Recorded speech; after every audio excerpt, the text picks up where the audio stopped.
ഇങ്ങനെ ഒരു ആദരം ഏറ്റുവാങ്ങുമ്പോൾ വലിയ സന്തോഷം തോന്നുന്നുണ്ട്, അതിലേറെ പ്രിവിലേജ്ഡ് ആയിട്ടും തോന്നുന്നുണ്ട്. സ്വന്തം നാട്ടുകാരാണ്, അറിയുന്ന ആളുകളാണ്, ഈ ചെറുതാകുമ്പോൾ തൊട്ട് കാണുന്ന ആളുകളാണ്. അപ്പോൾ ഇന്ന് ഞാൻ എൻ്റെ തനതായ മലപ്പുറം ഭാഷയിൽ സംസാരിക്കാൻ ആഗ്രഹിക്കുന്നു. കാരണം മഹാരാഷ്ട്രയിൽ ചെന്നതിന് ശേഷം കഴിഞ്ഞ 3-4 വർഷമായിട്ട് സംസാരിക്കുക എന്ന് പറയുന്നത് മറാഠിയിൽ മാത്രമാണ്. നമ്മൾ ചെറുതാണെന്നോ വേറൊരാൾ വലുതാണെന്നോ ഒരിക്കലും നമ്മുടെ സമൂഹം നമ്മളെ പറഞ്ഞ് പഠിപ്പിച്ചിട്ടില്ല. അത് നമ്മുടെ കേരളീയ സമൂഹം നമുക്ക് നൽകിയ ഏറ്റവും വലിയ സമ്മാനമാണ്. ആ സമ്മാനമാണ് ഒരു പരിധി വരെ എന്നെ സംബന്ധിച്ചിടത്തോളം എനിക്ക് കോൺഫിഡൻസും എനിക്ക് ഈ പറഞ്ഞ ധൈര്യവും തന്നത്. ആ സമൂഹത്തിൻ്റെ പാർട്ടാണ് ഞാനും നിങ്ങളും അടക്കം. ഇവിടെ ഇരിക്കുന്ന കുട്ടികളും ഇവിടെ ഇരിക്കുന്ന എല്ലാ ആളുകളും ആ സമൂഹത്തിൻ്റെ പാർട്ടാണ്. ആ സമൂഹത്തിനോട് ഞാൻ എൻ്റെ ഹൃദയത്തിൻ്റെ ഭാഷയിൽ നന്ദി പറഞ്ഞുകൊള്ളുന്നു. അപ്പോൾ ഓരോ തവണ നാട്ടിൽ വരുമ്പോഴും വരുന്ന മാറ്റങ്ങളെക്കുറിച്ചും അതിനെക്കുറിച്ച് പറയാൻ ഞാൻ ഈ അവസരം ഉപയോഗിക്കുകയാണ്. കാരണം ഓരോ തവണ നമ്മൾ നാട്ടിൽ വരുമ്പോഴും ചില മാറ്റങ്ങൾ കാണാറുണ്ട്. ഇപ്പോൾ ഞാൻ ഇത്തവണ നാട്ടിലൊക്കെ വന്ന സമയത്ത് ഞാൻ ഇങ്ങനെ നോക്കിക്കാണുമ്പോൾ എല്ലാ മേഖലയിലും എല്ലാ വയസ്സുള്ള എല്ലാ ചെറിയ കുട്ടികളിലാണെങ്കിലും കൗമാരക്കാരിലാണെങ്കിലും സ്ത്രീകളിലാണെങ്കിലും വയസ്സായിട്ടുള്ള വയോവൃദ്ധരിലാണെങ്കിലും കാണുന്ന ഒരു മാറ്റമുണ്ട് നമ്മുടെ നാട്ടിൽ. നിങ്ങൾ ചിലപ്പോൾ അത് ശ്രദ്ധിക്കുന്നുണ്ടാവില്ല, പക്ഷെ പുറത്തുനിന്ന് വരുന്ന ഒരാൾ, ഈ നാട്ടിലൊരാൾ പുറത്തു പോയി തിരിച്ചു വരുമ്പോൾ കാണുന്നൊരു കാഴ്ചയാണ് ഞാൻ പറയാൻ പോകുന്നത്.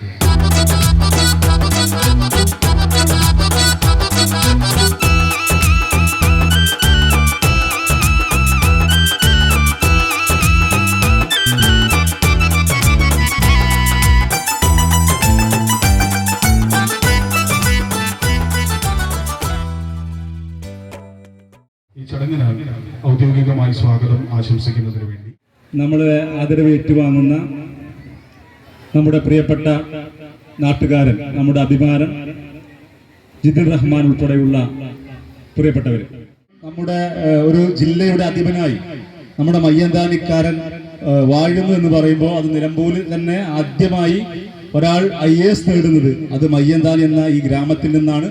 തീർച്ചയായും ആ അഭിമാനം നമ്മളെല്ലാവരും ഒരുമിച്ച് നിന്നുകൊണ്ട് പങ്കുവെക്കണമെന്ന് നേരത്തെ ആഗ്രഹിച്ചതാണ്. പക്ഷെ കഴിഞ്ഞ 2 വർഷം കൊറോണയുടെ ഒരു അതിപ്രസരം, പിന്നെ 1 വർഷം ജിതിനെ കിട്ടാത്ത ഒരു പ്രയാസം. പക്ഷെ ഇപ്പം നേരത്തെ തന്നെ 2 മാസം മുമ്പ് തന്നെ പറഞ്ഞിരുന്നു ജിതിൻ വരുന്ന ഒരു സമയത്ത് നമ്മൾ ഈ പരിപാടി നമുക്ക് അറേഞ്ച് ചെയ്യണം. അങ്ങനെയാണ് വളരെ പെട്ടെന്ന് ഈ ദിവസത്തിൽ ഈ പരിപാടി നമ്മൾ സംഘടിപ്പിച്ചത്. ഈ പരിപാടി ജിതിൻ പങ്കെടുക്കുമ്പോൾ നമ്മുടെ ഈ കുട്ടികൾക്ക്, ഒരുപാട് കുട്ടികൾക്ക് തീർച്ചയായും അത് പ്രചോദനമാകുമെന്നുള്ള കാര്യത്തിൽ സംശയം. നമ്മുടെ നഗരസഭയിലെ ഈ മയ്യന്താനി വാർഡ് സമിതി നമുക്കറിയാം, കഴിഞ്ഞ 4 വർഷം ഈ വേദിയിലേക്ക് കടന്നുകൊള്ളാൻ അഭ്യർത്ഥിക്കുകയാണ്. അതിന്റെ സീനിയർ സിറ്റിസന്റെ പ്രസിഡന്റ് മമ്മൂട്ടിയാക്ക ഉൾപ്പെടെയുള്ള പ്രിയപ്പെട്ട ആളുകൾ, അവരുടെയൊക്കെ വലിയ ആഗ്രഹമാണ് ബഹുമാനായ ചെയർമാൻ മുൻകൈ എടുത്തുകൊണ്ട് നഗരസഭ തന്നെ സ്വന്തമായ ഒരു കെട്ടിടം അവർക്ക് പണിത് കൊടുക്കണമെന്ന് ആഗ്രഹിച്ചത്. പക്ഷെ അതിന് സ്ഥല ലഭ്യത വലിയൊരു പ്രശ്നമായിരുന്നു. അങ്ങനെയാണ് നഗരസഭയുടെ ഉടമസ്ഥതയിലുള്ള ഈ മയ്യന്താനിയിലെ 9 സെന്റ് സ്ഥലം അതിനുവേണ്ടി മാറ്റിവെച്ച് ഇന്ന് കേരളത്തിലെ തന്നെ ഏറ്റവും മികച്ച പകൽ വീടിന്റെ ഒരു കേന്ദ്രമായി ഈ കേന്ദ്രത്തെ മാറ്റാൻ നമുക്ക് സാധിച്ചു. മുഹമ്മദ് ഉവൈസ് ഉൾപ്പെടെയുള്ള ഒട്ടനവധി കായിക താരങ്ങളെ ഈ ഗ്രൗണ്ടിൽ വളർത്തിയെടുക്കാൻ നമുക്ക് സാധിച്ചു. ഇന്നിപ്പോ നഗരസഭയുടെ ഫണ്ട് ഉപയോഗിച്ചുകൊണ്ട് പെൺകുട്ടികൾക്ക് വേണ്ടിയുള്ള പ്രത്യേക രാത്രി ക്യാമ്പ് ഇവിടെ നമുക്കറിയാം. ഇതിന്റെ ലൈറ്റ് ബാങ്ക് ഓഫ് ബറോഡ അവരുടെ CSR ഫണ്ട് ഉപയോഗിച്ചുകൊണ്ടാണ് നമുക്കിത് ലൈറ്റ് സ്ഥാപിച്ചത്, സോളാർ ലൈറ്റ് സ്ഥാപിച്ചത്. ആ രാത്രികാല കായിക പരിശീലനത്തിൽ ഇന്ന് 17 വയസ്സിന് താഴെയുള്ള പെൺകുട്ടികളുടെ സംസ്ഥാന ടീമിൽ 6 കുട്ടികൾ ഈ ഗ്രൗണ്ടിൽ പരിശീലനം നേടിക്കൊണ്ടിരിക്കുന്ന കുട്ടികളാണ് എന്നുള്ളത് നമ്മളെ സംബന്ധിച്ചിടത്തോളം വലിയ അഭിമാനപൂർവ്വം നമ്മൾ കാണുകയാണ്. മാത്രമല്ല നമുക്ക് തൊട്ടപ്പുറം നമ്മുടെ ജിമ്മ്, ഇപ്പോഴും അവിടെ നോക്കിക്കഴിഞ്ഞാൽ 100 കണക്കിന് കുട്ടികൾ അവിടെ കളിച്ചുകൊണ്ടിരിക്കുകയാണ്. ഓപ്പൺ ജിം, ആർക്കും വന്ന് രാവിലെയും വൈകുന്നേരവും ജിമ്മ് തന്റെ എന്താ പറയാ കായിക ക്ഷമതയ്ക്ക് വേണ്ടിയിട്ടുള്ള പ്രവർത്തനം ഓപ്പൺ ജിം നമ്മളിവിടെ സ്ഥാപിച്ചു. തൊട്ടപ്പുറത്ത് പൊതു ടോയ്ലറ്റുകളും അതുപോലെ തന്നെ പെൺകുട്ടികൾക്കുള്ള അവരുടെ പന്ത് ഉൾപ്പെടെയുള്ള കായിക ഉപകരണങ്ങൾ സൂക്ഷിക്കുവാനുള്ള സ്റ്റോർ റൂം, അവരുടെ ഡ്രസ്സിംഗ് ഉൾപ്പെടെ കഴിഞ്ഞ വർഷം ബഹുമാനായ MP T സന്തോഷ് കുമാറാണ് ഉദ്ഘാടനം ചെയ്തത്. അത് പ്രവർത്തനം തുടങ്ങിയത്. തുടർന്ന് നമ്മളിപ്പോ സ്ത്രീകൾക്ക് വേണ്ടി ഇപ്പോൾ ഓപ്പൺ ജിം ആവുമ്പോൾ സ്ത്രീകൾക്ക് വന്ന് ജിമ്മിൽ ഏർപ്പെടാൻ വലിയ പ്രയാസം. അപ്പോഴാണ് നമ്മൾ ഈ വർഷത്തെ ബജറ്റിനകത്ത് 6 ലക്ഷം രൂപ മാറ്റിവെച്ചുകൊണ്ട് നമ്മുടെ അംഗനവാടിക്ക് മുകളിലെ കെട്ടിടത്തിൽ ഓപ്പൺ ജിം സ്ഥാപിക്കേണ്ടത്. തീർച്ചയായും നമുക്ക് ജൂലൈ മാസത്തോടുകൂടി സ്ത്രീകൾക്ക് വേണ്ടിയുള്ള പ്രത്യേക ജിം കേന്ദ്രം നമുക്കിവിടെ ആരംഭിക്കാൻ സാധിക്കും. ലൈബ്രറിയുടെ കാര്യം ഞാൻ അവിടെ നേരത്തെ സൂചിപ്പിച്ചു. ഈ ഗ്രൗണ്ടിന്റെ വികസനം ഇപ്പോ ഈ വർഷം 50 ലക്ഷം രൂപ കൂടി നഗരസഭ മാറ്റിവെച്ചിരിക്കുകയാണ്. ഈ നഗരസഭയുടെ കാലാവധിക്കുള്ളിൽ നമുക്ക് ഈ ഗ്രൗണ്ട് ഒരു സ്റ്റേഡിയം ആക്കുന്നതിന്റെ ഒരു പ്രവർത്തനത്തിന് തുടക്കം കുറിക്കാൻ നമുക്ക് സാധിക്കും. മറ്റു മേഖലകളിലേക്കൊന്നും കടന്നു പോകാൻ ഞാൻ ആഗ്രഹിക്കുന്നില്ല. ഇതെല്ലാം നമുക്ക് സാധ്യമാകുന്നത് നിങ്ങളുടെ എല്ലാവരുടെയും അകമഴിഞ്ഞ പിന്തുണയും സഹകരണവുമാണ്. തീർച്ചയായും മയ്യന്താനിക്ക് അഭിമാനിക്കാവുന്ന ഒരു കാര്യം, നഗരസഭയുടെ ചെയർമാനും മയ്യന്താനിക്കാരനാണ് എന്നുള്ളത് കൊണ്ട് ഏതൊരു പദ്ധതി നമ്മൾ വെക്കുമ്പോഴും ആ പദ്ധതിയുടെ കൂടെ മോണിറ്ററിംഗ് ചെയ്യാൻ, അതിന് മുന്നിൽ നിൽക്കാൻ ഒരു ചെയർമാൻ കൂടി നമുക്ക് ഉണ്ട് എന്നുള്ളത് തീർച്ചയായും നമ്മുടെ ഈ പ്രവർത്തനത്തിന്റെ ആകെ മാറ്റി കൂട്ടിക്കൊണ്ടിരിക്കുകയാണ്. ഞാൻ ദീർഘിപ്പിക്കുന്നില്ല. കനത്ത മഴയിലും ഇവിടെ 4 മണിക്കാണ് നമ്മൾ പരിപാടി പറഞ്ഞത്. 4 മണിക്ക് തന്നെ വന്ന ഒരുപാട് പേരുണ്ട്, കുറെ ആളുകൾ വന്നുകൊണ്ടിരിക്കുന്നു. നമ്മുടെ ഇന്നത്തെ ഈ പരിപാടി, കളിക്കൂട്ടം പരിപാടി, ഈ ആദരവ് പരിപാടി ഉദ്ഘാടനം ചെയ്യുന്നത് നമുക്കേറെ പ്രിയങ്കരനായിട്ടുള്ള ബഹുമാന്യായ രാജ്യസഭാ അംഗം സഖാവ് PP സുനീറാണ്. അദ്ദേഹം ഏറെ തിരക്ക് മാറ്റിവെച്ചുകൊണ്ട് മലപ്പുറത്തെ മറ്റൊന്ന് 2 പരിപാടികൾ മാറ്റിവെച്ചുകൊണ്ടാണ് നമ്മുടെ ഈ പരിപാടിയിൽ പങ്കെടുക്കുന്നത്. ആദ്യമായി MP ആയി ഇവിടെ വരുന്നു. മറ്റു പൊതുരംഗത്തൊക്കെ പല പരിപാടികൾ വന്നിട്ടുണ്ട്. MP ആയി ഈ പ്രദേശത്ത് കടന്നു വന്നിട്ടുള്ള പ്രിയപ്പെട്ട സഖാവ് MP PP സുനീറിനെ ആദരപൂർവ്വം ഈ പരിപാടിയിലേക്ക് സ്വാഗതം ചെയ്യുകയാണ്. ഈ പരിപാടി നിയന്ത്രിക്കുന്നത് ഔദ്യോഗികക്ക് വേണ്ടി സ്വാഗതം ചെയ്യുകയാണ് നമ്മുടെ പ്രിയപ്പെട്ട ചെയർമാൻ ശ്രീ മാട്ടുമ്മൽ സലീം. നമുക്കറിയാം, കഴിഞ്ഞ 4.5 വർഷമായി നഗരസഭയുടെ അധ്യക്ഷൻ എന്ന നിലക്ക് ഒട്ടനവധി വികസന കാര്യങ്ങൾ ഇടപെടാൻ, മാതൃകാപരമായ പ്രവർത്തനം നടത്താൻ, വയോജനങ്ങളുടെ ഏറ്റവും മികച്ച പ്രവർത്തനത്തിന് സംസ്ഥാന പുരസ്കാരം ലഭ്യമാക്കാൻ, ഭിന്നശേഷി സൗഹൃദ നഗരസഭയ്ക്കുള്ള കേരളത്തിലെ ഏറ്റവും മികച്ച നഗരസഭയ്ക്കുള്ള അവാർഡ് നഗരസഭയ്ക്ക് ലഭിക്കാൻ, വ്യാവസായിക രംഗത്ത് ഏറ്റവും അധികം ചെറുകിട സംരംഭങ്ങൾ തുടങ്ങിയിട്ടുള്ള നഗരസഭയ്ക്കുള്ള സംസ്ഥാന പുരസ്കാരം ലഭിക്കാൻ, എല്ലാം നമ്മുടെ ഈ നാടിനെയാകെ ഒന്നിച്ച് മുന്നോട്ട് കൊണ്ടുപോയിക്കൊണ്ടിരിക്കുന്ന പ്രിയപ്പെട്ട നഗരസഭയുടെ ചെയർമാൻ ശ്രീ മാട്ടുമ്മൽ സലീമിനെ ഈ പരിപാടിയിലേക്ക് ഹാർദമായി സ്വാഗതം ചെയ്യുകയാണ്. നഗരസഭയുടെ പ്രിയപ്പെട്ട ആരോഗ്യകാര്യ സ്റ്റാൻഡിംഗ് കമ്മിറ്റിയുടെ ചെയർമാൻ ശ്രീ കക്കാട് റഹീം ഇവിടെ സംബന്ധിക്കുന്നു. അദ്ദേഹത്തെ ഇതിലേക്ക് സ്വാഗതം ചെയ്യുകയാണ്. നമുക്കറിയാം, EKMU സ്മാരക ട്രസ്റ്റിന്റെ ചെയർമാനും പ്രിയപ്പെട്ട നമ്മുടെ സഖാവും ഒക്കെ ആയിട്ടുള്ള സഖാവ് E പത്മാശൻ ഇവിടെ നേരത്തെ ഇവിടെ എത്തിയിട്ടുണ്ട്. അദ്ദേഹത്തെ ഈ പരിപാടിയിലേക്ക് സ്വാഗതം ചെയ്യുന്നു. അതുപോലെ സീനിയർ സിറ്റിസൺ ഫോറത്തിന്റെ കഴിഞ്ഞ 1.5 പതിറ്റാണ്ടായി ഈ വയോജനങ്ങളുടെ ഒരു സംഘടനയെ മുന്നോട്ട് നയിച്ചു കൊണ്ടിരിക്കുന്ന ഒട്ടനവധി പേരുണ്ട്. ഇവിടെ ഷൗക്കത്ത് അസീസ് റഹ്മാനും EK നാണിയും ഒക്കെ പേരെടുത്താൽ ആരെങ്കിലും വിട്ടുപോകും. അവരൊക്കെ ഇവിടെ ഉണ്ടെങ്കിലും അവരൊക്കെ നേതൃത്വം കൊടുത്തുകൊണ്ടിരിക്കുന്ന പ്രിയപ്പെട്ട മമ്മൂട്ടിയാക്കയെ ഈ പരിപാടിയിലേക്ക് സ്വാഗതം ചെയ്യുകയാണ്. അതുപോലെ തൊട്ടപ്പുറത്ത വാർഡിലെ കൗൺസിലർ ശ്രീ MT അസ്രഫിനെ ഈ വേദിയിലേക്ക് സ്വാഗതം ചെയ്യുന്നു. അതുപോലെ നമ്മുടെ പ്രിയപ്പെട്ട നാജിയ ഷാനവാസ്, ഞാൻ പ്രത്യേകം പരിചയപ്പെടുത്തേണ്ട ആവശ്യമില്ല. അവർക്ക് പൊതുപ്രവർത്തനത്തിന്റെ കുറെ തഴക്കവും പഴക്കമൊന്നും ഇല്ലെങ്കിലും നമ്മൾ സ്ഥാനാർത്ഥിയാക്കുമ്പോഴൊക്കെ പലരും ആശങ്ക പറഞ്ഞിരുന്നു. നാജിയ അവരാരും ഞങ്ങൾ അറിയില്ല, അവരെ ഞങ്ങൾ കണ്ടിട്ടില്ല, കേട്ടിട്ടില്ല എന്നൊക്കെ പലരും പറഞ്ഞിരുന്നു. പക്ഷെ ഇപ്പം നാജിയ എല്ലാവർക്കും പരിചിതയാണെന്ന് മാത്രമല്ല എല്ലാവരുടെയും സഹോദരി കൂടിയാണ്. ആ നാജിയ, നമ്മുടെ പ്രിയപ്പെട്ട കൗൺസിലർ നാജിയ ഷാനവാസിനെ ഈ യോഗത്തിലേക്ക് സ്വാഗതം ചെയ്യുകയാണ്. നമ്മളെല്ലാം ആദരിക്കുന്ന നമ്മുടെയൊക്കെ ഒരു അഹങ്കാരമായി മാറിയിട്ടുണ്ട്. തീർച്ചയായും അദ്ദേഹത്തിന്റെ ഔദ്യോഗിക ജീവിതത്തിൽ ഇനിയും മുന്നോട്ട് പോകാൻ സാധിക്കട്ടെ എന്ന് ആത്മാർത്ഥമായി ആഗ്രഹിച്ചുകൊണ്ട് ഈ പരിപാടിക്ക്, ഈ ജനാവലിക്ക് വേണ്ടി പ്രിയപ്പെട്ട ജിതിൻ റഹ്മാനെ ഇതിലേക്ക് സ്വാഗതം ചെയ്യുകയാണ്. ഈ യോഗത്തിലെത്തിയിട്ടുള്ള മുഴുവൻ ആളുകളെയും, കുട്ടികൾ ഉൾപ്പെടെയുള്ള എല്ലാവരെയും, മുതിർന്നവരെല്ലാവരെയും ഒറ്റ വാക്കിൽ സ്വാഗതം ചെയ്തുകൊണ്ട് ഈ യോഗം നിയന്ത്രിക്കുന്നതിന് വേണ്ടി പ്രിയപ്പെട്ട ചെയർമാൻ. നമുക്കെല്ലാവർക്കും അറിയുന്നത് പോലെ നമ്മുടെ ജീവിതത്തിലൊക്കെ തന്നെ പഠനകാലത്തും അതുപോലെ തന്നെ മറ്റുള്ള കാലഘട്ടങ്ങളിലെല്ലാം തന്നെ ഒരു IAS ഉദ്യോഗസ്ഥരെ കണ്ടെത്തുക അല്ലെങ്കിൽ ഒരു കലക്ടറെ കാണുക എന്നൊക്കെ പറയുമ്പോൾ പല സിനിമ നടന്മാരെയും നാടക നടന്മാരെയും മറ്റുള്ള ആളുകളെയൊക്കെ കാണുന്ന പോലെയല്ല ഞാനും നിങ്ങളുമൊക്കെ ഒരു കലക്ടറെ ബഹുമാനിക്കുന്നതും കാണുന്നു. അത്തരത്തിലുള്ള ഒരു പൊസിഷനിൽ എത്തിച്ചേരുക എന്ന് പറയുന്നത് വളരെ കഠിനമായ പ്രയത്നത്തിലൂടെയാണ് എന്ന് എനിക്കും നിങ്ങൾക്കും എല്ലാവർക്കും അറിയാം. എന്നാൽ ഇന്ന് ഒരു ഇടത്തരം കുടുംബത്തിൽ ജനിച്ച ജിതിൻ നമ്മുടെ ഈ നിലമ്പൂരിൻ്റെ ആകമാനം, മലപ്പുറം ജില്ലയുടെ തന്നെ ആകമാനം എല്ലാവരുടെയും സ്നേഹവായ്പകളും അവരുടെ ആദരവുകളും ഒക്കെ ഏറ്റുവാങ്ങാനുണ്ടായ കാരണം ഇത്തരത്തിലുള്ള ഇടത്തരം കുടുംബങ്ങളിലുള്ള കുട്ടികൾക്കും വിദ്യാർത്ഥികൾക്കും അല്ലെങ്കിൽ വിദ്യാർത്ഥികൾക്കൊക്കെ തന്നെ ഇത്ര വലിയ സ്ഥാനങ്ങൾ ഏറ്റെടുക്കാൻ അല്ലെങ്കിൽ പഠിച്ച് ഉയരാൻ കഴിയും എന്നതിൻ്റെ ഇന്നത്തെ തലമുറയുടെ ഏറ്റവും വലിയൊരു പ്രതീകമാണ് ഇവിടെ ഇരിക്കുന്ന ജിതിൻ റഹ്മാൻ. ഞങ്ങളെയൊക്കെ സംബന്ധിച്ചിടത്തോളം ഇപ്പം എൻ്റെയും ബഷീറിൻ്റെയൊക്കെ അനുഭവം പറയുമ്പോൾ ഞങ്ങളൊക്കെ ചെയർമാനും അതുപോലെ തന്നെ സ്റ്റാൻഡിംഗ് കമ്മിറ്റി ചെയർമാന്മാരൊക്കെ ആവുമ്പോൾ ജസ്റ്റ് ഞങ്ങൾ ആ സ്ഥാനത്തായതുകൊണ്ട് നമുക്ക് ചിലപ്പം ജില്ലാ കലക്ടറൊക്കെ പെട്ടെന്ന് വിളിച്ചാൽ സംസാരിക്കുക അല്ലെങ്കിൽ ചെന്നാൽ പെട്ടെന്ന് കാണാൻ കഴിയും എന്നുള്ളതൊക്കെ നമുക്കറിയാം. എന്നിരുന്നാലും ഈ ഒരു നാടിൻ്റെ ആകമാനമുള്ള മലപ്പുറം ജില്ലാ കലക്ടർ എന്ന് പറയുമ്പോൾ ഈ നാടിൻ്റെ ഈ മലപ്പുറം ജില്ലയുടെ അധിപനാണ് അദ്ദേഹം. അദ്ദേഹമാണ് എല്ലാ ലോ ആൻഡ് ഓർഡറിൻ്റെയും അവസാന വാക്ക് അദ്ദേഹമാണ്.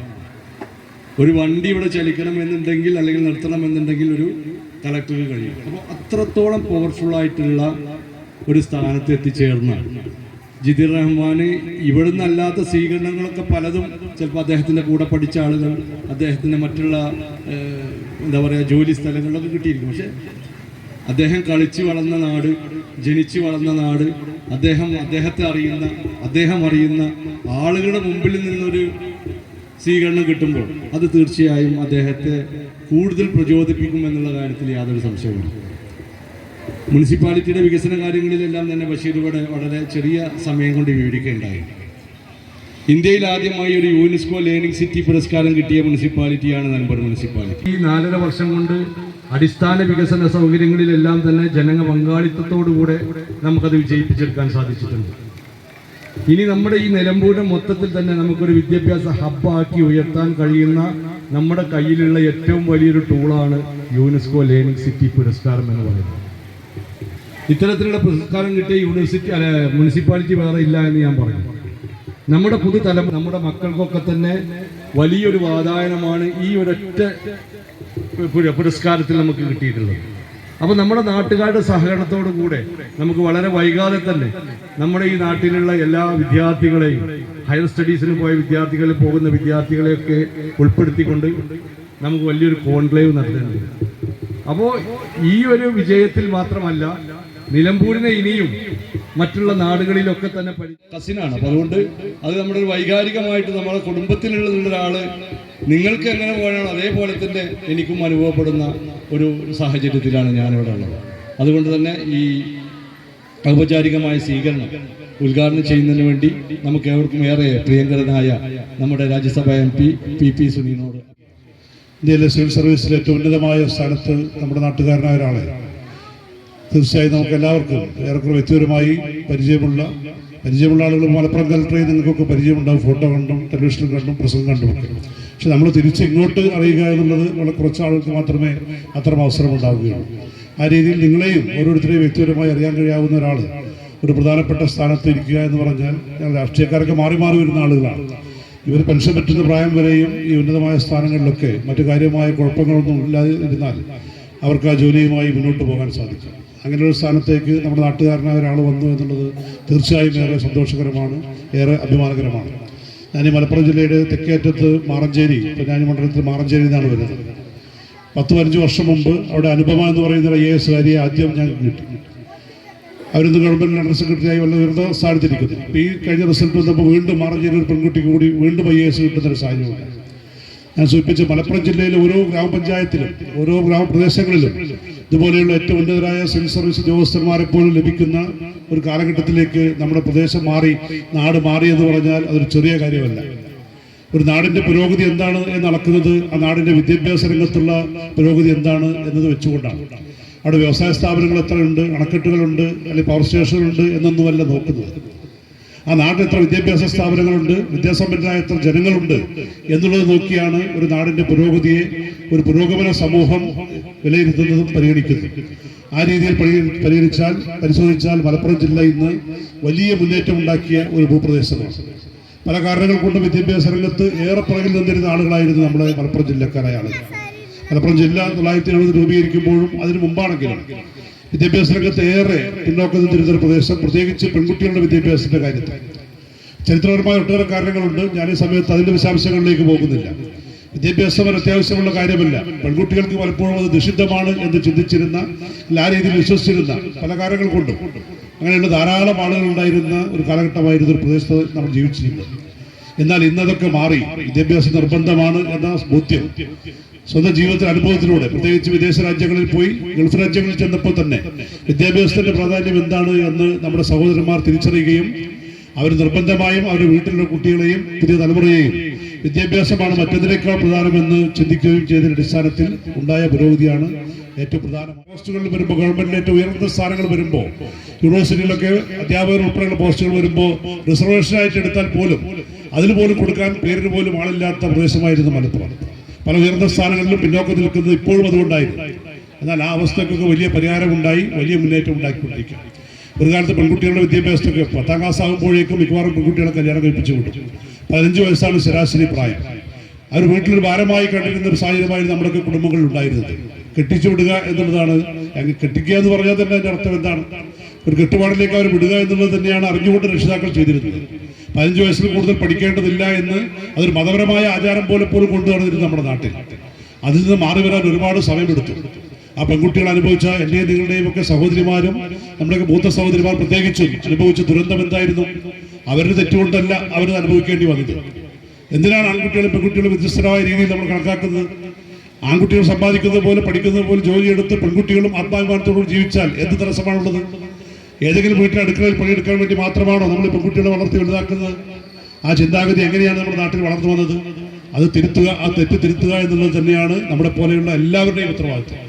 അതേതെങ്കിലും ഒരു മതത്തിന്റെയോ രാഷ്ട്രീയക്കാരുടെയോ ഭരണാധികാരികളുടെയോ ചുമലിൽ വെക്കാനല്ല. നിങ്ങൾ സ്വതന്ത്ര അവകാശമുള്ള പൗരന്മാരായി ആരുടെയും മുമ്പിൽ അടിയറവ് പറയേണ്ട ആളുകളായി നിങ്ങൾ കാണേണ്ട. സ്വയം നിങ്ങൾ അങ്ങനെ തന്നെ സ്വയം പ്രതിരോധിക്കാനും സ്വയം ആ രീതിയിൽ മാതൃകാപരമായി പ്രവർത്തിക്കാനും മുന്നോട്ട് വരാനും എല്ലാ അവസരങ്ങളും വെട്ടിപ്പിടിക്കാനുമുള്ള സാഹചര്യം നിങ്ങൾക്ക് മുമ്പിലുണ്ട്.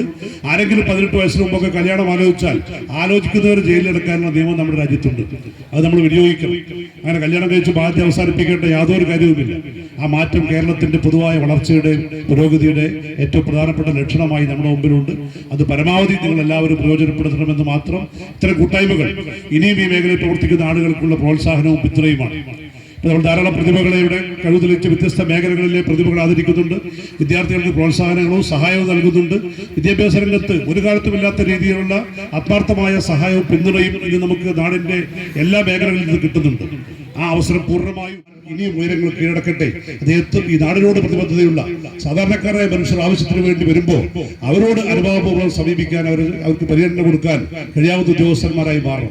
ഉദ്യോഗസ്ഥന്മാരായി കഴിഞ്ഞാൽ പിന്നെ ജനപ്രതിനിധികളായി കഴിഞ്ഞാൽ നമ്മളൊക്കെ സ്വഭാവം ഉദ്യോഗസ്ഥന്മാരുടെ മാത്രമല്ല, അധികാരം കിട്ടിക്കഴിഞ്ഞാൽ ഓരോരുത്തരും അപ്പോഴാണ് അവരെന്താണ് എന്ന് യഥാർത്ഥത്തിൽ നമ്മൾ തിരിച്ചറിയുന്നത്. ആ രീതിയിൽ തിരിച്ചറിവുള്ള ഒരു സമൂഹമാണ് നമ്മുടെ മലയാള സമൂഹം, കേരള സമൂഹം. അതുകൊണ്ട് അവർക്ക് അഭിമാനിക്കാൻ കഴിയാവുന്ന IAS കിട്ടിയപ്പോൾ മാത്രമല്ല, സർവീസിൽ പിരിയുന്നത് വരെ IASകാരന് മാത്രമല്ല മറ്റു ജോലിക്കാരായ ആളുകളോടും നിങ്ങളുടെ സർവീസ് ഗവൺമെന്റ് ശമ്പളം തരുന്നത് ഈ നാട്ടിലെ ജനങ്ങളുടെ ശമ്പളമാണ്. ജനങ്ങൾക്ക് വേണ്ടി പ്രവർത്തിക്കാനാണ് ഈ ശമ്പളം തന്ന് നമ്മളെ പ്രവർത്തിപ്പിക്കുന്നത്. അല്ലാണ്ട് നമ്മുടെ കുടുംബത്തിന് മാത്രം ജീവിക്കാൻ വേണ്ടിയല്ല. ഒരു IASകാരനെ സൃഷ്ടിക്കാൻ, ഒരു ഡോക്ടറെ സൃഷ്ടിക്കാൻ, ഒരു എഞ്ചിനീയർ സൃഷ്ടിക്കാൻ ഈ സംസ്ഥാനം നൽകുന്ന, ജനങ്ങൾ നൽകുന്ന സമ്പത്ത് അത് കണക്കാക്കാൻ കഴിയാത്തതാണ്. അത്രമാത്രം ജനങ്ങളുടെ വീതമെടുത്താണ്, ജനങ്ങളുടെ അധ്വാനത്തിൽ നിന്നാണ് ഓരോരുത്തരും വളർന്നു വരുന്നത്. ഒരു ജനപ്രതിനിധിയെ തീറ്റിപ്പോറ്റാൻ നിങ്ങൾ പത്രമാധ്യമങ്ങളിൽ കാണുന്ന കണക്കുകളൊന്നും ശരിയല്ലെങ്കിൽ പോലും വലിയ സമ്പത്താണ് നമ്മുടെ നാട്ടിലെ ജനങ്ങൾ ചെലവഴിക്കുന്നത്. ഇപ്പൊ MLA ആകുന്നതും MP ആകുന്നതും കളക്ടറാകുന്നതും ഒക്കെ ഈ ജനങ്ങളുടെ ചെലവിലാണ് എന്ന ഉത്തമമായ ബോധ്യം നമുക്ക് ഓരോരുത്തർക്കും ഉണ്ടാകണം. ആ ബോധ്യത്തോടുകൂടി പരസ്പര ബഹുമാനത്തോടുകൂടി ജീവിച്ചു പോകാനും പരസ്പര വിശ്വാസമുള്ള, സാമൂഹിക പ്രതിബദ്ധതയുള്ള ഒരു തലമുറയായി മാറാനും നമുക്ക് സാധിക്കട്ടെ എന്ന് മാത്രം ആശംസിച്ചുകൊണ്ട് ഇവിടെ ആദരവേറ്റുവാങ്ങുന്ന എല്ലാവരെയും അനുമോദിച്ചുകൊണ്ട് നിങ്ങൾക്ക് എല്ലാവർക്കും ഒരിക്കൽ കൂടി അഭിവാദ്യങ്ങൾ അർപ്പിച്ചുകൊണ്ട് ഈ പരിപാടി ഔപചാരികമായി ഉദ്ഘാടനം ചെയ്തതായി അറിയിച്ചുകൊണ്ട് എന്റെ എളിയ വാക്കുകൾ അവസാനിപ്പിക്കുന്നു. നന്ദി, നമസ്കാരം. നന്ദി. ശ്രീ P. സുനീർ, രാജ്യസഭാംഗം. കളിക്കൂട്ടം 2025 ഈ വേദിയിൽ ഇന്ന് ഏറ്റവും വിശിഷ്ടമായ ഒരു ചടങ്ങിന് സാന്നിധ്യം വഹിക്കുകയാണ് നമ്മുടെ പ്രിയപ്പെട്ട ജിതിൻ റഹ്മാൻ. ഇന്ത്യൻ അഡ്മിനിസ്ട്രേറ്റീവ് സർവീസിൽ ഇന്ന് മഹാരാഷ്ട്രയിലെ വാർധ ജില്ലാ പഞ്ചായത്ത് CEO ആയി സേവനമനുഷ്ഠിക്കുന്ന നമ്മുടെ നാടിന്റെ പ്രിയപ്പെട്ട ജിതിൻ റഹ്മാന് ആദരവ് നൽകുകയാണ് ശ്രീ P. സുനീർ, രാജ്യസഭാ അംഗം.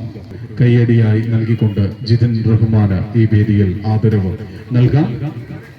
ഇന്ത്യയുടെ ഏറ്റവും വലിയ ജിതിൻ റഹ്മാന് ഉപഹാരം നൽകുകയാണ് ഈ വേദിയിൽ ശ്രീ P. സുനീർ, രാജ്യസഭാ അംഗം. സ്വാഗതം ചെയ്യുന്നു. പരീക്ഷയിൽ ഉന്നത വിജയം നേടിയ കെൻസ ബാനു, സാദിക ദാസ്. വേദിയിലേക്ക് സ്വാഗതം ചെയ്യുന്നു. കെൻസ ബാബു, ബാനു, സാത്വിക ദാസ്, മുഹമ്മദ് നാസിർ. ഒപ്പം SSLC പരീക്ഷയിൽ മുഴുവൻ വിഷയങ്ങൾക്കും A+ നേടിയ അന്ന ഫാത്തിമ വേദിയിലേക്ക് സ്വാഗതം ചെയ്യുന്നു. അന്ന ഫാത്തിമ. മികച്ച വിജയം നേടിയ സ്നേഹ വേദിയിലേക്ക് സ്വാഗതം ചെയ്യുന്നു. അന്ന ഫാത്തിമ, സ്നേഹ എന്നിവരെ വേദിയിലേക്ക് സ്വാഗതം ചെയ്യുകയാണ്. പഠന രംഗങ്ങളിൽ മികച്ച രീതിയിൽ പഠന പ്രവർത്തനങ്ങളിൽ ഏർപ്പെട്ട് ഉന്നത വിജയം നേടിയിട്ടുള്ള പ്രതിഭകൾക്കുള്ള ഉപഹാരങ്ങളാണ് വേദിയിൽ വിതരണം ചെയ്യുന്നത്. ഒപ്പം ഈ വേദിയിൽ മറ്റൊരു ആദരവിന് കൂടി സാക്ഷ്യം വഹിക്കുകയാണ്. PhD നേടിയിട്ടുള്ള റീജ അവറ.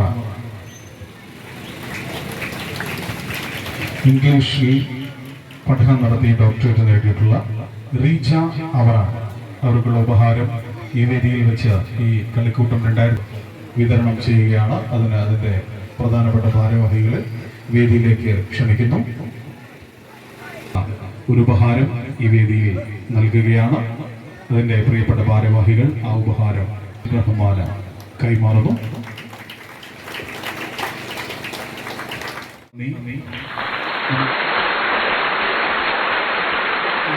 പക്ഷെ ഇന്ന് പ്രസംഗിക്കാൻ കുറച്ചൊരു ചെറിയൊരു സ്വന്തം നാട്ടുകാരാണ്, അറിയുന്ന ആളുകളാണ്, ഈ ചെറുതാകുമ്പോൾ തൊട്ട് കാണുന്ന ആളുകളാണ്. അപ്പോൾ ഇന്ന് ഞാൻ എൻ്റെ തനതായ മലപ്പുറം ഭാഷയിൽ സംസാരിക്കാൻ ആഗ്രഹിക്കുന്നു. കാരണം മഹാരാഷ്ട്രയിൽ ചെന്നതിന് ശേഷം കഴിഞ്ഞ 3-4 വർഷമായിട്ട് സംസാരിക്കുക എന്ന് പറയുന്നത് മറാഠിയിൽ 90% സമയം ഞാൻ സംസാരിക്കുന്നത് മറാഠിയിൽ മാത്രമാണ്. ബാക്കി വീട്ടിലേക്ക് വിളിക്കുന്നവർ ചിലപ്പോൾ ഒരു അരമണിക്കൂർ മാത്രമാണ് മലയാളത്തിൽ സംസാരിക്കുന്നത്. അല്ലെങ്കിൽ നമ്മൾ കുട്ടിക്കാലം തൊട്ട് പഠിച്ചത് മലയാളവും ഇംഗ്ലീഷും ആണെങ്കിലും അവിടെ പോയതിനു ശേഷം ഈ 2 ഭാഷയും ഉപയോഗത്തിൽ വന്നിട്ടില്ല. അപ്പോൾ ഇന്നൊരു ചെറിയൊരു സന്തോഷം തോന്നുന്നുണ്ട്, ചെറുതല്ല വലിയൊരു സന്തോഷം തോന്നുന്നുണ്ട്, ഒരു പ്രിവിലേജ്ഡ് ആയിട്ട് തോന്നുന്നുണ്ട്. നമ്മുടെ നാട്ടിൽ 4 വർഷത്തിന് ശേഷം സർവീസിൽ കയറി കഴിഞ്ഞ് 4 വർഷം ഏറ്റുവാങ്ങുമ്പോൾ വലിയ സന്തോഷം തോന്നുന്നുണ്ട്, അതിലേറെ പ്രിവിലേജ്ഡ് ആയിട്ട്. ഇതെല്ലാം പറഞ്ഞു കഴിയുമ്പോഴും കഴിഞ്ഞ 4 വർഷത്തിന് അല്ലെങ്കിൽ കഴിഞ്ഞ 10 വർഷങ്ങളായിട്ട് ഞാൻ നാട്ടിൽ നിന്ന് 2014 ശേഷം ഞാൻ നാട്ടിൽ നിന്ന് പോയ ആളാണ്. ഈ പഠനത്തിൻ്റെ ആവശ്യമായിട്ടും മറ്റു പല കാര്യങ്ങളായിട്ടും നാട്ടിൽ വരുമ്പോഴും വരുന്ന മാറ്റങ്ങളെക്കുറിച്ചും അതിനെക്കുറിച്ച് പറയാൻ ഞാൻ ഈ അവസരം ഉപയോഗിക്കുകയാണ്.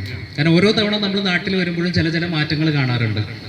ഇപ്പോൾ ഞാൻ ഇത്തവണ നാട്ടിലൊക്കെ വന്ന സമയത്ത് ഞാൻ ഇങ്ങനെ നോക്കി കാണുമ്പോൾ എല്ലാ മേഖലയിലും എല്ലാ വയസ്സുള്ള എല്ലാ ചെറിയ കുട്ടികളിലാണെങ്കിലും കൗമാരക്കാരിലാണെങ്കിലും സ്ത്രീകളിലാണെങ്കിലും വയസ്സായിട്ടുള്ള വയോവൃദ്ധരിലാണെങ്കിലും കാണുന്ന ഒരു മാറ്റമുണ്ട് നമ്മുടെ നാട്ടിൽ. നിങ്ങൾ ചിലപ്പോൾ അത് ശ്രദ്ധിക്കുന്നുണ്ടാവില്ല, പക്ഷെ പുറത്തുനിന്ന് വരുന്ന ഒരാൾ, ഈ നാട്ടിലൊരാൾ പുറത്തു പോയി തിരിച്ചു വരുമ്പോൾ കാണുന്നൊരു കാഴ്ചയാണ് ഞാൻ.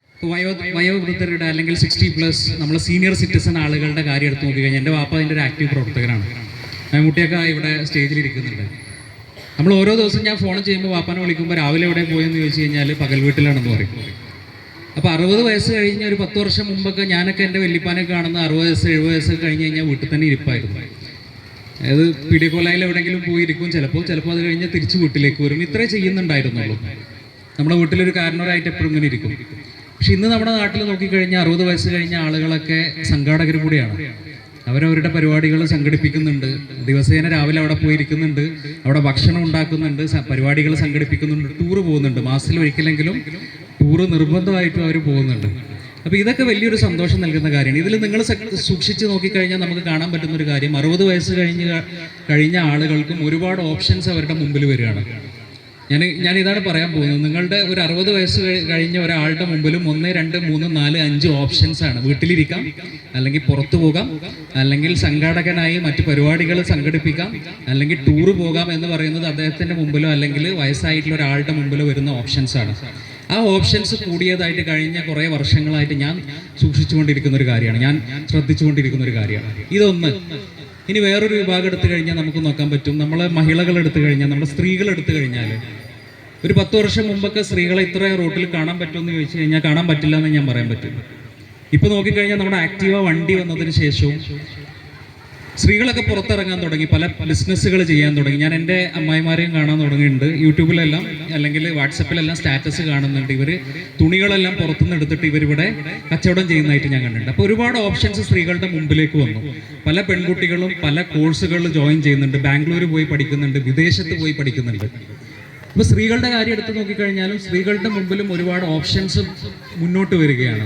ഒരു 10 വർഷമോ അല്ലെങ്കിൽ 15 വർഷമോ മുമ്പൊന്നും ഞാൻ ഇത്രയൊന്നും കണ്ടിട്ടില്ല. ഞാൻ എൻ്റെ ചെറുപ്പത്തിലൊന്നും എൻ്റെ വീട്ടിലൊന്നും അല്ലെങ്കിൽ എവിടെയാണെങ്കിലും സ്ത്രീകളുടെ മുമ്പിൽ ഇത്ര ഓപ്ഷൻസ് ഉണ്ടായിരുന്നു എന്ന് ചോദിച്ചു കഴിഞ്ഞാൽ ഇല്ല എന്നേ പറയാൻ പറ്റുള്ളൂ. ഇപ്പം നിങ്ങൾ സ്ത്രീകളോ പുരുഷനോ ആരെടുത്ത് കഴിഞ്ഞാലും പണ്ടൊക്കെ നമ്മുടെ വീട്ടിൻ്റെ ഉള്ളിൽ മാത്രം സംസാരിച്ചുകൊണ്ടിരുന്ന ആളുകൾ, സംഘടിതരായിരുന്ന ആളുകൾ പുറത്തു പോയിട്ട് അവരുടെ 10ാം ക്ലാസ്സിലെ കൂട്ടമായിട്ടൊക്കെ ചേർന്നിട്ട് അവരുടെ മുമ്പിലും ഒരുപാട് ഓപ്ഷൻസ്, ഒരുപാട് ചോയ്സുകൾ അവരുടെ മുമ്പിലേക്ക് വന്നതായിട്ട് ഞാൻ കണ്ടിട്ടുണ്ട്. ഇത് രണ്ടാമത്തെ കാര്യം. ഇനി കുട്ടികൾ എടുത്തു കഴിഞ്ഞാൽ, +2 ഒക്കെ കഴിഞ്ഞ കുട്ടികൾ എടുത്തു കഴിഞ്ഞാൽ, പണ്ടൊക്കെ എൻ്റെയൊക്കെ സമയത്ത് 2005 തൊട്ട് ഒരു 15 വരെ മെഡിസിനും എഞ്ചിനീയറിംഗും ഇത് രണ്ടുമായിരുന്നു വലുത്.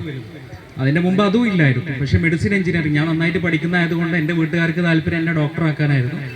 പക്ഷെ നിർബന്ധിക്കാത്ത കാര്യം, എനിക്ക് ബയോളജി താല്പര്യമില്ലാത്തതുകൊണ്ട് ഞാൻ എഞ്ചിനീയറിംഗ് ഫീൽഡിലേക്ക് പോയി. പക്ഷെ ഇന്നത്തെ കുട്ടികൾ എടുത്തു കഴിഞ്ഞാൽ പല കുട്ടികളും എൻ്റെ മുമ്പിലേക്ക് വരുമ്പോൾ അവർ ചോദിക്കുന്ന ഓരോ ചോദ്യങ്ങൾ കേട്ട് കഴിഞ്ഞാൽ നമ്മൾ തന്നെ അത്ഭുതപ്പെട്ടു പോകും. CAക്ക് പോകണോ, ലോയ്ക്ക് പോകണോ, അല്ലെങ്കിൽ രാജ്യത്തിൻ്റെ പുറത്തേക്ക് പോകുന്നുണ്ടോ? എൻ്റെ അയൽവക്കത്ത് തന്നെ ഒരു 4-5 വീട് റേഡിയസ് എടുത്തു കഴിഞ്ഞാൽ പല കുട്ടികളും ഇന്ന് ജോർജിയയിൽ പഠിച്ചിട്ടുണ്ട്, US പോയി പഠിക്കുന്നുണ്ട്, UK പഠിക്കുന്നുണ്ട്. അപ്പോൾ ഇത്രയധികം ഓപ്ഷൻസ് കുട്ടികളുടെ മുമ്പിലും എത്തിപ്പെടുന്നു എന്നുള്ളതാണ് യാഥാർത്ഥ്യം. ഞാനിത് പറയാൻ കാര്യം, നമ്മുടെ നാട്ടിൽ കഴിഞ്ഞ കുറേ വർഷങ്ങളായിട്ടുണ്ടായൊരു മാറ്റമാണ്. വികസനം എന്താണ് എന്നുള്ളൊരു ചോദ്യം എന്നോട് ഇൻ്റർവ്യൂവിൽ ചോദിച്ച ചോദ്യമായിരുന്നു. നമ്മുടെ IAS പരീക്ഷയിലെ ഒരു ഇൻ്റർവ്യൂ എന്ന് പറഞ്ഞൊരു അഭിമുഖ ഘട്ടമുണ്ട്. ആ ഘട്ടത്തിൽ എന്നോട് ചോദിച്ചൊരു ചോദ്യമായിരുന്നു, എന്താണ് വികസനം എന്നുള്ളത്. അപ്പോൾ വികസനത്തിൻ്റെ ഒരു ഡെഫിനിഷൻ എന്താണ് ചോദിച്ചപ്പോൾ ഞാൻ പറഞ്ഞത് അത് UN എഴുതിയൊരു ഡെഫിനിഷനാണ്, യുണൈറ്റഡ് നേഷൻ എഴുതിയൊരു ഡെഫിനിഷനാണ്. ആ ഡെഫിനിഷനിൽ പറയുന്നത് ഒരു വ്യക്തിയുടെ മുമ്പിലുള്ള ഓപ്ഷൻസിനെ കൂട്ടുന്നതാണ് വികസനം എന്ന് പറയുന്നത്. അതായത് പണ്ട് കാലത്ത് നമ്മളെ മുമ്പിൽ ഒരു വീട്ടിൽ ഒരാൾ ജനിച്ചു കഴിഞ്ഞാൽ, ഒരു കർഷകന്റെ മകനായിട്ട് ജനിച്ചു കഴിഞ്ഞാൽ അവൻ്റെ മുമ്പിൽ കർഷകനാകുക എന്ന് പറയുന്ന ഒരു ഒറ്റ ഓപ്ഷനേ ഉണ്ടായിരുന്നുള്ളൂ എങ്കിൽ ഇന്ന് അവൻ്റെ മുമ്പിൽ കർഷകനാകാം, ടീച്ചറാകാം, എഞ്ചിനീയർ ആകാം, ഡോക്ടറാകാം, പോലീസാകാം, UPSC സിവിൽ സർവീസുകാരനാകാം, IAS കാരനാകാം, IPS കാരനാകാം, രാഷ്ട്രീയക്കാരനാകാം. ഇതൊന്നും അല്ലെങ്കിൽ ഒന്നും ഇല്ലാണ്ട് വെറുതെയും അയാൾക്ക് വീട്ടിലിരിക്കാം. അപ്പം ഞാൻ പറഞ്ഞു വരുന്നത്, ഒരാളുടെ മുമ്പിൽ ഉണ്ടാകുന്ന ഇത്തരത്തിലുള്ള ഓപ്ഷൻസ് മൾട്ടിപ്ലൈ ചെയ്തു, ഓപ്ഷൻസ് ഒരുപാട് കൂടി വരുന്നു. അപ്പോൾ നമ്മുടെ നാടും വികസിക്കുകയാണ്, നമ്മുടെ നാട്ടുകാരും വികസിക്കുകയാണ്, അല്ലെങ്കിൽ നമ്മുടെ നാട്ടുകാർക്ക് കിട്ടുന്ന അവസരങ്ങളുടെ എണ്ണം കൂടി വരികയാണ് എന്നുള്ളതൊരു യാഥാർത്ഥ്യമാണ്. അതെന്നെ വലിയ രീതിയിൽ സന്തോഷവാനാക്കുന്ന ഒരു കാര്യമാണ്. അങ്ങനെ ഒരു ഓപ്ഷൻ കിട്ടിയ ഒരാളാണ് ഞാനും എന്ന് പറയുന്നത്. 2014 ഞാൻ കോളേജ് കഴിഞ്ഞതിന് ശേഷം നമ്മുടെ നാടായതുകൊണ്ട് അന്ന് തന്നെ എൻ്റെ മുമ്പിൽ ഒരുപാട് ഓപ്ഷൻസ് ഉണ്ടായിരുന്നു. ഞാനൊരു എഞ്ചിനീയർ ആയതുകൊണ്ട് എഞ്ചിനീയറിംഗ് എടുത്തിട്ട് എനിക്ക് വിദേശത്ത് പോയിട്ട് ജോലി ചെയ്യായിരുന്നു, അല്ലെങ്കിൽ നാട്ടിൽ തന്നെയും വേറെ കച്ചവടം അല്ലെങ്കിൽ എന്തൊക്കെ ആയിട്ടും മുന്നോട്ട് പോകാനുള്ള അവസരം എൻ്റെ മുമ്പിലുണ്ടായിരുന്നു. എൻ്റെ വാപ്പ ബാങ്ക് ജോലിക്കാരനാണ്. ബാങ്കിലൊരു ജോലിയൊക്കെ ബാങ്ക് ടെസ്റ്റ് ചെയ്തിട്ട് ബാങ്കിൽ കയറാനുള്ള ഒരു ഓപ്ഷൻ എൻ്റെ മുമ്പിലുണ്ടായിരുന്നു. പക്ഷെ ആ സമയത്താണ് ഇൻ്റർനെറ്റൊക്കെ ഇത്ര അധികം നമ്മുടെ മുമ്പിലേക്ക് വരുന്നത്. അതും എന്നെ സംബന്ധിച്ചിടത്തോളം മുമ്പിൽ ഒരു പുതിയൊരു ഓപ്ഷൻ വന്നു. ഇൻ്റർനെറ്റ് നോക്കിയിട്ട് നമ്മൾ ഇൻ്റർനെറ്റ് സെർച്ച് ചെയ്തിട്ടാണ് UPSC പ്രിപ്പറേഷൻ ചെയ്യുന്നതും UPSCയിൽ IAS ആവുന്നതും ഒക്കെ. അപ്പം ഞാൻ പറഞ്ഞു വരുന്നത്, ഇന്നത്തെ നമ്മുടെ സാഹചര്യത്തിൽ നമ്മളെ കുട്ടികൾക്ക്, ഇന്നിപ്പോൾ 10ാം ക്ലാസ്സിൽ നല്ല മാർക്ക് കിട്ടിയ കുട്ടികളെല്ലാം നമ്മൾ അനുമോദിക്കുകയുണ്ടായി. ഈ കുട്ടികളുടെ മുമ്പിലും ഒരുപാട് ഓപ്ഷൻസ് ഇപ്പോൾ മുന്നോട്ട് വരുന്നുണ്ട്. നമുക്ക് നേരിടുന്ന ഏറ്റവും വലിയൊരു വെല്ലുവിളി എന്ന് പറയുന്നത് ഈ ഓപ്ഷനിൽ നിന്നും കുട്ടികൾക്ക് വേണ്ട ഓപ്ഷൻ, അല്ലെങ്കിൽ കുട്ടികളെ മനസ്സിലാക്കിയിട്ട് കുട്ടികൾക്ക് എന്താവണമെന്ന് നമുക്ക് ഗൈഡ് ചെയ്യാൻ പലപ്പോഴും നമുക്ക് മാതാപിതാക്കൾക്ക് പറ്റാറില്ല. ബഹുമാനപ്പെട്ട MP, നഗരസഭാ ചെയർമാനോടൊക്കെ എനിക്ക് അഭ്യർത്ഥിക്കാനുള്ളത്, നമ്മുടെ നാട്ടിലും ഈ പറഞ്ഞ കുട്ടികളോ അല്ലെങ്കിൽ നമ്മുടെ കേരളത്തിലും ഉണ്ടാകുന്ന എല്ലാ പദ്ധതികളിലും ഞാനും പാർട്ടാവാറുണ്ട്. പെരിന്തൽമണ്ണയിലെ ഒരു സ്ഥാപനമുണ്ട്, അതിൻ്റെയും പാർട്ടായിരുന്നു. നമ്മൾ സിജി പോലുള്ള ഗൈഡൻസ് സെൻ്ററിൻ്റെയും ഞാൻ പാർട്ടായിരുന്നു. അങ്ങനെ ഒരുപാട് മേഖലയിൽ ഞാനും പ്രവർത്തിച്ചിട്ടുണ്ട്. അപ്പം ഞാൻ ഇന്നിവിടെ എത്തിയിട്ടുള്ള മാതാപിതാക്കളോട് എനിക്ക് പറയാനുള്ളത്, നമ്മുടെ മുമ്പിൽ കഴിഞ്ഞിട്ടില്ലെങ്കിൽ അത് കഴിയുന്ന ആളുകൾ നമ്മളെ ചുറ്റുപാടുമുണ്ട്. അവരിലേക്ക് കുട്ടികളെ എത്തിച്ചു കൊടുക്കുക എന്നുള്ളതാണ് നമ്മളെ സംബന്ധിച്ചിടത്തോളം ഉള്ള ഏറ്റവും വലിയ കർത്തവ്യം എന്ന് പറയുന്നത്. അതെല്ലാവരും ചെയ്യുമെന്ന് ഞാൻ വിശ്വസിക്കുന്നു. ഇത്രയും പറഞ്ഞിട്ട് ഞാൻ എൻ്റെ നാട്ടുകാരോട് നന്ദി പറയണം. നാട്ടുകാരോടെന്ന് പറഞ്ഞു കഴിഞ്ഞാൽ, നാട്ടുകാരോടൊന്ന് പറയാൻ കാര്യം, ഒരിക്കൽ പോലും നമുക്കൊരു പരീക്ഷ എഴുതുന്ന സമയത്ത് ഒരു കോൺഫിഡൻസ് കുറവുണ്ടായിട്ടില്ല. ഞാൻ ഈ പരീക്ഷ എഴുതുന്ന സമയത്ത് എൻ്റെ നാട്ടിലൊന്നും ഒരു സിവിൽ സർവീസുകാരനെ ഞാൻ കണ്ടിട്ടില്ല. ഇപ്പോൾ വാപ്പനോട് പറയുന്നു, കുഞ്ഞാപ്പാക്കുണ്ട്, വേട്ടേക്കോടൻ കുഞ്ഞാപ്പാക്കൻ്റെ മരുമോൻ റെയിൽവേയിലാണെന്ന് പറയായിരുന്നു, IRS ആണ്. അത് മാത്രമാണ് ഞാൻ കേട്ടിട്ടുള്ളൂ. അതിൻ്റെ അപ്പുറത്തേക്ക് IAS ഞാൻ കണ്ടിട്ടില്ല. നിങ്ങൾ കണ്ടിട്ടുള്ളത് സിനിമയിൽ, ഞാനും കണ്ടിട്ടുള്ളത് സിനിമയിൽ മാത്രമാണ്. അപ്പോൾ ഇങ്ങനെയുള്ള സമയത്ത് നമുക്കൊരു കോൺഫിഡൻസ് ആവശ്യമാണ്. നമ്മളൊരു പരീക്ഷയ്ക്ക് തയ്യാറെടുക്കുന്ന സമയത്ത് എന്നെ കൊണ്ട് പറ്റുമെന്ന് ചോദിച്ചു കഴിഞ്ഞാൽ പറ്റൂല എന്നേ നമ്മളെ നാട്ടുകാർ അല്ലെങ്കിൽ എല്ലാവരും പറയാൻ ചാൻസ് ഉള്ളൂ. അല്ലെങ്കിൽ നമ്മളെ ചുറ്റുപാടിൽ നമ്മൾ കണ്ടിട്ടില്ല. കാരണം IAS എന്ന് പറഞ്ഞാൽ നമ്മൾ വിചാരിക്കുന്ന എന്താണ്, സൂര്യന് താഴെ എല്ലാ കാര്യങ്ങളെക്കുറിച്ചും പറയാൻ പറ്റുന്ന ഒരു മനുഷ്യനായിരിക്കണം IAS കാരൻ. ഇങ്ങനെയുള്ള കുറേ മിഥ്യാധാരണകളായിരുന്നു അന്നുണ്ടായിരുന്നത്. അപ്പോൾ ഇത് തയ്യാറെടുക്കുന്ന സമയത്ത് നമുക്ക് കോൺഫിഡൻസും അതിന് വേണ്ട കറേജ് എന്നാണ് ഇംഗ്ലീഷിൽ പറയുന്നത്, നമുക്ക് അതിന് വേണ്ട ഒരു ധൈര്യം വേണമായിരുന്നു. ആ ധൈര്യം തന്നത് പലപ്പോഴും നാട്ടുകാരാണോ എന്ന് ചോദിച്ചു കഴിഞ്ഞാൽ നമുക്ക് നാട്ടുകാർ ഒരാളെ പിടിച്ച് പറയാൻ പറ്റില്ല നമുക്ക്. പക്ഷേ നമ്മുടെ ഒരു നാടുണ്ട്, നമ്മുടെ സമൂഹം, ആ സമൂഹം നൽകുന്ന ഒരു കോൺഫിഡൻസ് ഉണ്ട്. നമുക്കൊരിക്കലും നമ്മുടെ സ്വത്വത്തിൻ്റെ പേരിൽ, നമ്മുടെ ജാതിയുടെ പേരിലോ നമ്മുടെ മതത്തിൻ്റെ പേരിലോ അല്ലെങ്കിൽ എൻ്റെ ഫിനാൻഷ്യൽ സ്റ്റാറ്റസിൻ്റെ പേരിലോ ഒരിക്കലും ഒരു ഇൻസെക്യൂരിറ്റി തോന്നിയിട്ടില്ല. വേറൊരാൾ വലുതാണെന്ന് ഒരിക്കലും നമ്മുടെ സമൂഹം നമ്മളെ പറഞ്ഞ് പഠിപ്പിച്ചിട്ടില്ല. അത് നമ്മുടെ കേരളീയ സമൂഹം നമുക്ക് നൽകിയ ഏറ്റവും വലിയ സമ്മാനമാണ്. ആ സമ്മാനമാണ് ഒരു പരിധി വരെ എന്നെ സംബന്ധിച്ചിടത്തോളം എനിക്ക് കോൺഫിഡൻസും എനിക്ക് ഈ പറഞ്ഞ ധൈര്യവും തന്നത്. ആ സമൂഹത്തിൻ്റെ പാർട്ടാണ് ഞാനും നിങ്ങളും അടക്കം, ഇവിടെ ഇരിക്കുന്ന കുട്ടികളും ഇവിടെ ഇരിക്കുന്ന എല്ലാ ആളുകളും ആ സമൂഹത്തിൻ്റെ പാർട്ടാണ്. ആ സമൂഹത്തിനോട് ഞാൻ എൻ്റെ ഹൃദയത്തിൻ്റെ ഭാഷയിൽ നന്ദി. രണ്ടാമതായിട്ട് പറയാനുള്ളത്, ഞാൻ പരീക്ഷ എഴുതി, ഞാൻ ഒരു തവണ പരീക്ഷ എഴുതി ക്ലിയർ ചെയ്ത ആളല്ല. ഞാൻ 3 തവണ 4 തവണ ഈ പരീക്ഷ എഴുതിയിട്ടുണ്ട്. ഓരോ തവണ എഴുതുമ്പോൾ ആദ്യം IRS ആയി, അത് കഴിഞ്ഞിട്ട് വേറൊരു സർവീസിൽ കയറി, 3ാമത്തെ തവണയാണ് ഞാൻ IAS ആവുന്നത്. അപ്പോൾ ഓരോ തവണ പരീക്ഷ എഴുതുമ്പോഴും നമുക്ക് ഈ പറഞ്ഞ പോലെ ഓരോ തവണ തോൽക്കുമ്പോഴും നമുക്കൊരു തരം ഒരു ബേജാറ് വരുമല്ലോ. നമ്മൾ തോറ്റു കഴിഞ്ഞാൽ ഇനി എന്താ ചെയ്യേണ്ടതെന്നുള്ളൊരു പേടി വരും. അപ്പം ആ തോൽവിയിൽ നിന്നും ഉയർത്തെഴുന്നേറ്റ് വീണ്ടും പരീക്ഷ എഴുതാൻ എന്നെ പ്രചോദനം തന്നത് ഈ പറഞ്ഞ ഗ്രൗണ്ടാണ്. കാരണം ഈ ഗ്രൗണ്ടിൽ കളിച്ചു വളർന്നത് കാരണമാണ് ഫുട്ബോൾ കളിക്കുന്നത്. ഞാനൊരു ഫുട്ബോൾ ഫാമിലിയിൽ നിന്നുള്ള ആളാണ്. എൻ്റെ വീട്ടിൽ ഒരുപാട് ഫുട്ബോൾ കളിക്കാരുണ്ട്. അപ്പോൾ ഫുട്ബോൾ കളിച്ച് വളർന്നത് കാരണം എപ്പോഴും ആ ഒരു സ്പോർട്സ്മാൻ സ്പിരിറ്റ് നമ്മുടെ ഉള്ളിലുണ്ടാവും. ആ സ്പോർട്സ്മാൻ സ്പിരിറ്റ് നമ്മളെ സംബന്ധിച്ചിടത്തോളം എല്ലായ്പ്പോഴും ഇപ്പോഴും നമ്മളെ സംബന്ധിച്ചിടത്തോളം ഏറ്റവും പ്രചോദനം നൽകുന്ന ഒരു കാര്യമാണ്. തോറ്റു കഴിഞ്ഞാലും വീണ്ടും വീണ്ടും പോയി ജയിക്കാൻ വേണ്ടി പ്രയത്നിക്കാൻ നമ്മളെ സഹായിക്കുന്നത് ആ പറഞ്ഞ സ്പോർട്സ്മാൻ സ്പിരിറ്റാണ്. അപ്പോൾ ഈ പറഞ്ഞ ഗ്രൗണ്ടും ഈ പറഞ്ഞ കളിക്കളത്തിനോടും എന്നോട് എൻ്റെ ഹൃദയത്തിൻ്റെ ഭാഷയിൽ ഞാൻ നന്ദി പറഞ്ഞുകൊള്ളുകയാണ്. പിന്നീട് പറയാനുള്ളത് എൻ്റെ വീട്ടുകാരോടാണ്. എൻ്റെ വീട്ടുകാരോട് ഞാൻ നന്ദി പറയേണ്ട കാര്യമില്ല, പക്ഷെ അവരോട് പറയാതിരിക്കാൻ പറ്റില്ല. സുനീർ സാറും പറയുണ്ടായി, മെമ്പർ ഓഫ് പാർലമെന്റ് പറയുണ്ടായി, നമ്മുടെ നാട്ടിലൊക്കെ പണ്ടൊക്കെ പഠിക്കുന്ന ആളുകളുടെ എണ്ണം കുറവായിരുന്നു. പക്ഷെ മലപ്പുറം ജില്ലയിലും കേരളത്തിലും നടന്ന ഒരു നവോത്ഥാനം, ഒരു റെവല്യൂഷൻ തന്നെ പറയാൻ പറ്റും. അതെന്താണെന്ന് ചോദിച്ചു കഴിഞ്ഞാൽ നമ്മുടെ നാട്ടിലൊക്കെ വിദ്യാഭ്യാസത്തിന് നമ്മൾ കൊടുത്തൊരു വാല്യൂ ആണ്, മൂല്യമാണ്. ഗൾഫിൽ നിന്ന് വന്ന പൈസയും അല്ലെങ്കിൽ നമ്മൾ അധ്വാനിച്ചുണ്ടാക്കുന്ന പൈസയും എവിടെ ചെലവഴിക്കണമെന്ന് നമുക്ക് അറിയില്ലായിരുന്നു. അത് കാണിച്ചു കൊടുത്തത് നമ്മുടെ നാട്ടിലെ സാമൂഹിക പ്രവർത്തകരാണ്. നിങ്ങൾ വിദ്യാഭ്യാസത്തിൽ സ്പെൻഡ് ചെയ്യണം, അവിടെ നിങ്ങൾ സ്പെൻഡ് ചെയ്യണം. നമ്മുടെ വീട്ടിൽ നിങ്ങൾ നോക്കിക്കഴിഞ്ഞ് കഴിഞ്ഞാൽ 2 കാര്യത്തിൽ സ്പെൻഡ് ചെയ്യുന്നതായിട്ട് നമുക്ക് കാണാൻ പറ്റും, ചിലവാക്കുന്നത് കാണാൻ പറ്റും. ഒന്ന് വീട്ടിലാണ്, വലിയ വലിയ വീടുണ്ട്.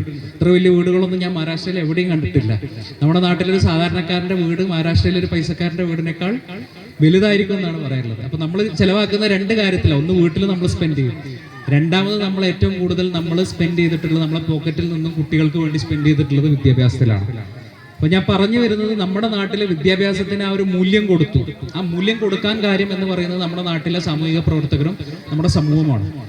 അപ്പോൾ ആ മൂല്യം കൊടുത്തത് കാരണമാണ് നമ്മളെ കുട്ടികൾ ഇന്ന് പഠിക്കുന്നത്. ഇപ്പോൾ ഇന്നത്തെ ഈ പ്രോഗ്രാം തന്നെ നിങ്ങൾ എടുത്തു നോക്കിക്കഴിഞ്ഞാൽ കളിക്കൂട്ടം എന്ന് പറഞ്ഞ പ്രോഗ്രാമിൽ നമ്മൾ എന്താ ചെയ്യുന്നത്, പഠിച്ച കുട്ടികൾക്ക് വേണ്ടിയിട്ട് ഒരു ഷീൽഡ് MP-യുടെ കയ്യിൽ നിന്ന് കൊടുക്കുകയാണ്. അപ്പോൾ ആ കുട്ടി എന്താ വിചാരിക്കുന്നത്, ഞാൻ പഠിച്ചു കഴിഞ്ഞാൽ എനിക്ക് അനുമോദനങ്ങൾ കിട്ടുമെന്ന് ആ കുട്ടിക്ക് തോന്നുകയാണ്. അപ്പോൾ പഠിക്കുന്ന കുട്ടികളെ പ്രോത്സാഹിപ്പിക്കുന്ന ഒരു സമൂഹമായിട്ട് നമ്മൾ മാറിക്കഴിഞ്ഞു. അത് ഇന്ന് മാറിയതല്ല, അത് കുറേ വർഷങ്ങൾ കൊണ്ട് മാറിയെടുത്തതാണ്. അപ്പം അങ്ങനെ വീട്ടിൽ വിദ്യാഭ്യാസത്തിനൊരു മൂല്യം ഉണ്ടാക്കിയെടുക്കുക എന്നുള്ളത് എല്ലാവരും ചെയ്യേണ്ട കാര്യമാണ്. എൻ്റെ വീട്ടുകാരോട് പറയാനുള്ളത്, എൻ്റെ വാപ്പാക്ക് UPSനെ കുറിച്ചോ അല്ലെങ്കിൽ എൻ്റെ ഉമ്മാക്ക് UPSനെ കുറിച്ചോ അറിയില്ലായിരുന്നു. പക്ഷേ ഒരു കാര്യം എനിക്കറിയായിരുന്നു, വീട്ടിൽ വിദ്യാഭ്യാസത്തിന് മൂല്യം കൊടുക്കുന്ന ഒരു വീടായിരുന്നു എൻ്റെ വീട്. അപ്പോൾ അത് കാരണം പഠിച്ചാൽ എനിക്ക് കൊള്ളാം, പഠിച്ചിട്ടില്ലെങ്കിൽ എനിക്ക് പോയി എന്നൊക്കെ പറയില്ലേ, അങ്ങനത്തെ ഒരു ആറ്റിറ്റ്യൂഡുള്ള ആളുകളായിരുന്നു എൻ്റെ മാതാപിതാക്കൾ. അത് കാരണം ഞാൻ പഠിച്ചു എന്നുള്ളത് വലിയൊരു യാഥാർത്ഥ്യമാണ്. ഇതെല്ലാം പറഞ്ഞിട്ട് എൻ്റെ അധ്യാപിക കൂടി അവിടെ ഇരിക്കുന്നുണ്ട്, ബിനു മിസ് അവിടെ ഇരിക്കുന്നുണ്ട് ലിറ്റിൽ ഫ്ലവറിലെ. എനിക്ക് ഓർമ്മയുണ്ട് 10ാം ക്ലാസ്സിൽ ഞാൻ കാലൊടിഞ്ഞ് കിടക്കുന്ന സമയത്ത് ഫുട്ബോൾ കളിച്ചിട്ട് എൻ്റെ നീ ജോയിൻ്റ് വിട്ടുപോയിരുന്നു. ആ സമയത്ത് ഞാൻ 10ാം ക്ലാസ്സിൽ അവസാനത്തെ പരീക്ഷ എഴുതാൻ പറ്റുമെന്ന് എനിക്കൊരു ബുദ്ധിമുട്ടുണ്ടായിരുന്നു. ആ സമയത്ത് പരീക്ഷൻ്റെ സമയത്ത് എനിക്ക് പോയ ക്ലാസ്സുകളെല്ലാം വീട്ടിൽ വന്ന് ക്ലാസ് എടുത്തു തന്ന ആളാണ്. അപ്പോൾ ഞാൻ പറഞ്ഞു വരുന്നത്, അങ്ങനെ കുറേ ആളുകളുണ്ട്. അത് പേരെടുത്ത് പറയുകയാണെങ്കിൽ ഒരുപാട് പേര്, നമുക്കങ്ങനെ പറയാൻ പറ്റില്ല. ഈ ഒരു അവസരത്തിൽ എല്ലാവരുടെയും പേരും വിട്ടുപോകും, പല ആളുകളുടെ പേര് വിട്ടുപോകും. പക്ഷെ എല്ലാവരോടും ഞാൻ എൻ്റെ ഹൃദയത്തിൻ്റെ ഭാഷയിൽ നന്ദി പറഞ്ഞുകൊള്ളുകയാണ്. കുട്ടികളോടും ബാക്കി മാതാപിതാക്കളോടും പറയാനുള്ളത്, നമ്മൾ ഏത് പരീക്ഷയിലാണെങ്കിലും ഏത് ജീവിതത്തിൽ ഏതൊരു ഘട്ടത്തിലാണെങ്കിലും നമ്മൾ വിജയിക്കുന്നത് ഒരു രാത്രി കൊണ്ടൊന്നുമല്ല. നമുക്കൊരു അവസരം കിട്ടും, ആ അവസരം പിടിച്ചു കയറി കഴിഞ്ഞാൽ നമ്മൾ 2ാമത്തെ ഒരു അവസരം നമുക്ക് വരും, അത് പിടിച്ചു കയറി കഴിഞ്ഞാൽ 3ാമത്തെ അവസരം വരും. അപ്പോൾ ഒരു ദിവസം കൊണ്ടോ ഒരു രാത്രി കൊണ്ടോ സംഭവിക്കുന്ന കാര്യമല്ല.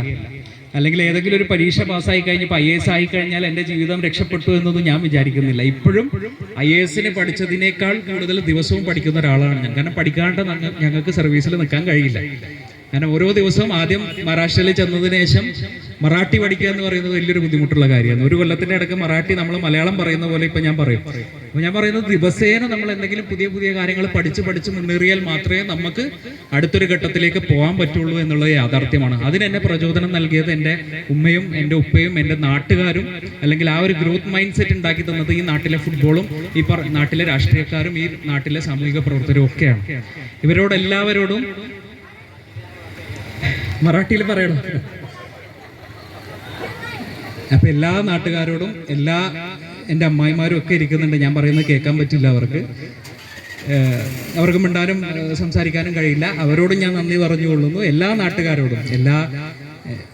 നാട്ടുകാരോടും എൻ്റെ ഹൃദയത്തിൻ്റെ ഭാഷയിൽ നന്ദി.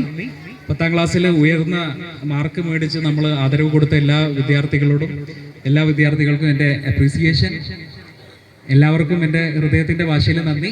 ഇത് മറാഠിയിൽ പറയാം, സർവാന്ന ആഭാർ വ്യക്ത കർത്തു. ഇതാണ് മറാഠിയിൽ സർവാന്ന എന്ന് പറഞ്ഞാൽ എല്ലാവർക്കും, ആഭാർ എന്ന് പറഞ്ഞാൽ നമ്മൾ നന്ദി എന്നാണ്, അത് തരുന്നു എന്നാണ് ഞാൻ മറാഠിയിൽ പറഞ്ഞത്. ഇത്രയും പറഞ്ഞിട്ട് ഞാൻ എൻ്റെ വാക്കുകൾ നിർത്തുന്നു. നന്ദി, നമസ്കാരം. നന്ദി ശ്രീ ജിതിൻ. ഈ ചടങ്ങിൽ വളരെ ചുരുങ്ങിയ വാക്കിൽ ആശംസകൾ നേരുകയാണ് ശ്രീ ഇ പത്മാക്ഷ.